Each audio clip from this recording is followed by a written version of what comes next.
بسم الله. وأول حاجة أحب أبدأ بيها الصلاة على سيدنا محمد، وما تنسوش تدوسوا لايك وسبسكرايب وتشتركوا في القناة وفعلوا رمز الجرس عشان يوصل لكم كل جديد. صدقيني يا ماما، عمر كويس، انت بس اللي لسه ما تعرفوهوش.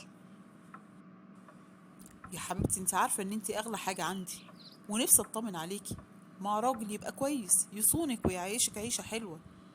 لكن عمر ده مش عارف، أنا مش مستريحاله ولا قبلاه، وبعدين شغلانته مش ثابتة. صدقيني يا ماما، اما تعرفيه هتحبيه. عمر ده الانسان الوحيد اللي انا حبيته وعايزاه. اسمع يا عمر يا ابني، انت هتاخد حتة مني، عايزك تحافظ عليها كويس، ومش عايزه اسمع انك زعلتها في يوم. ما تقلقيش يا طنط، هاجر دي في عينيا. عمر، هو انت عندك شقة؟ اه يا طنط، عندي شقة، شقة ابويا وامي اللي كانوا عايشين فيها بعد ما توفوا. انا خدتها، هي ايجار صحيح بس مش وحشة، ويا دوبك هبدأ اوضب فيها وربنا يعيني واقدر اخلصها. ماشي يا عمر، ما تقلقش، وانا معاك في كل حاجة. ايه يا ماما كل ده؟ مش معقول كده، انت كل ما تجيلي تجيبي لي حاجات كتيرة قوي، وكمان بتديني فلوس. هو انا ليا غيرك يا هاجر؟ نفسي اطمن عليك يا بنتي. قوليلي، هو جوزك برضو لسه منزلش شغل؟ لا يا ماما، عمر ما بقاش بينزل الشغل خالص، وعلى طول نايم في البيت. انا بقيتش عارفة اعمل معاه ايه.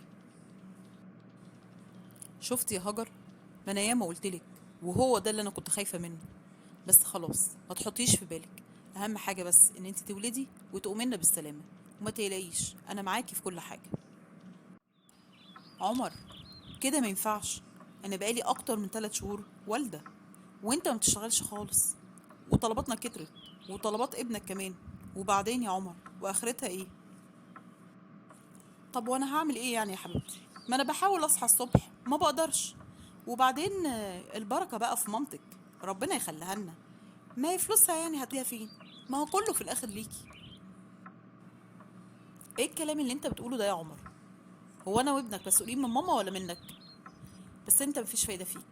على العموم انا رايحة اقعد عند ماما يومين عشان هي تعبانة. مالك يا ماما؟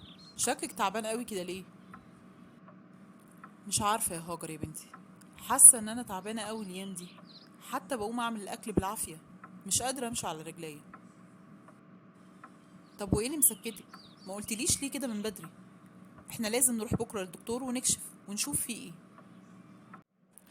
احنا محتاجين نعمل التحاليل دي دلوقتي، وضروري وبسرعة. خير يا دكتور، هو حضرتك شاكك في حاجة؟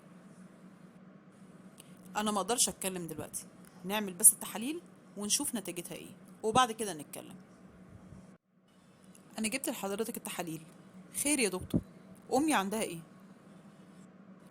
للاسف يا مدام هاجر، والدة حضرتك عندها كانسر، وكمان في مرحلة متأخرة قوي.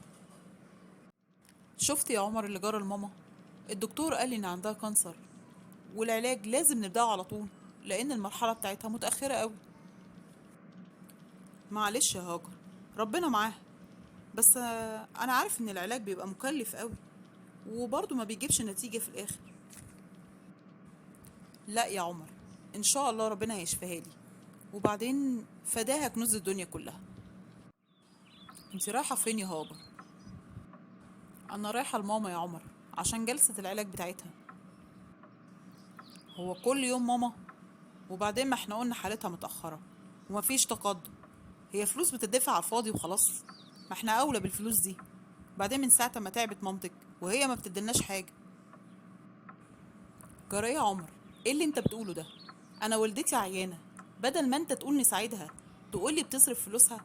وهي بتصرف فلوسها على ايه؟ على علاجها يا عمر. قلتلك دي حالتها صعبة، وبعدين دي فلوسها وفلوس معاشها. ومن الاخر بقى، انت عايز يعني ايه؟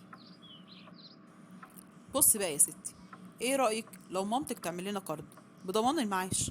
وبعدين انت قلت يعني حالتها صعبة واحتمال كبير انها تموت، فخلاص، هي تعمل لنا قرض واحنا نكون استفدنا بيه، والمعاش كده كده انت مش هتاخديه بعد وفاة مامتك عشان انت متجوزة.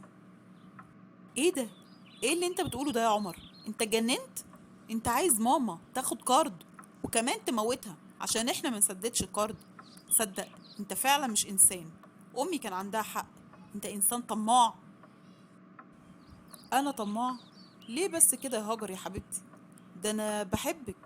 وبعدين يا ستي انت هتقولي لمامتك ان احنا محتاجينه يعني عشان نعمل بيه مشروع. وبعدين بقى من الاخر، لا تسمعي كلامي يا هاجر، لا اما تاخدي ابنك وتروحي عند امك دي وما اشوفش وشك تاني.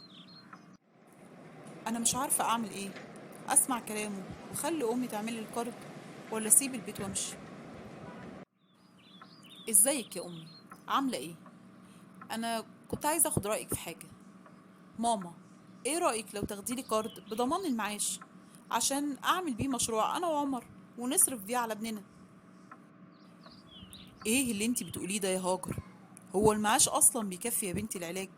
وبعدين انا ايامي في الدنيا معدودة، ازاي اخد قرض بضمان المعاش عشان اموت وبعد كده ما يتسددش وربنا يحاسبني؟ بعد الشر عليك يا امي، ما تقوليش كده، ربنا يخليكي ليا. انا عارفة يا هاجر ان ده مش كلامك، وان ده تفكير جوزك مش تفكيرك انتي. هعمل ايه بس يا امي؟ عمر ما بيشتغلش ومصاريفنا كتيرة انا وابني. بصراحة يا امي انت كان عندك حق، الجوازة دي غلط من الاول. ها يا هاجر، عملتي ايه عند والدتك؟ فتحتيها في الموضوع؟ ايوه يا عمر، قلت لها، بس ماما رفضت عشان هي عارفاك وعارفة تفكيرك ونيتك ايه. بقى كده يا هاجر يعني امك رفضت؟ طب بصي بقى، من هنا ورايح مفيش مروح عندها، ولو رحتي هتبقي طالق. ايه اللي انت بتقوله ده يا عمر؟ انت اكيد اتجننت. انا اسيب امي ما اروحلهاش في الظروف دي وهي تعبانه وبتموت؟ ليه ان شاء الله؟ وبعدين انت نسيت، هي اللي شايلانا من اول ما اتجوزنا وبتصرف علينا وكمان على ابننا. حرام عليك. خلاص يا هاجر، اللي عندي قلته والموضوع خلص. انا مش عارفه هفضل كده لغايه امتى؟ كل يوم اتلكك لماما واقول لها ان انا تعبانه ومش قادره انزل من البيت. انا مش عارفه اعمل ايه يا رب. ايه؟ بتقولي ايه؟ امي ماتت؟ امي ماتت؟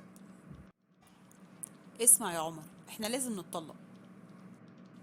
جرى يا هاجر، يعني انت راجعه البيت بعد عزا امك ما خلص عشان تقولي لي كده؟ وانت يعني فكرت تيجي العزا بتاع امي؟ صدق، انا اللي غلطانه من الاول اني سمعت كلامك وما وقفتش مع امي ولا رحت لها وهي تعبانه. الحمد لله يا حبيبي، انت كبرت وبقيت راجل. عارف، الفضل اللي احنا فيه دلوقتي ده لجدتك الله يرحمها، هي اللي كانت بتساعدنا من زمان وبتصرف عليا وعليك وكمان على ابوك لانه ما كانش بيشتغل. ودلوقتي برضه الفضل ليها، لان من المعاش بتاعها انا وانت عايشين منه. ربنا يرحمها يا رب. بس بصراحة انا كنت في الاخر وحشة معاها بسبب ابوك، وما كنتش بره بيها. عشان كده مش عايزاك تعمل زيي، وعايزاك تبقى كويس معايا وتبر بيا. ربنا يخليكي ليا يا امي ويرحم تيتا، واوعدك ان انا عمري ما هسيبك وهفضل طول العمر جنبك. وبكده خلصت قصتنا، بس لسه حكايتنا ما انتهتش. استنوني في قصة جديدة. بحبكوا قوي.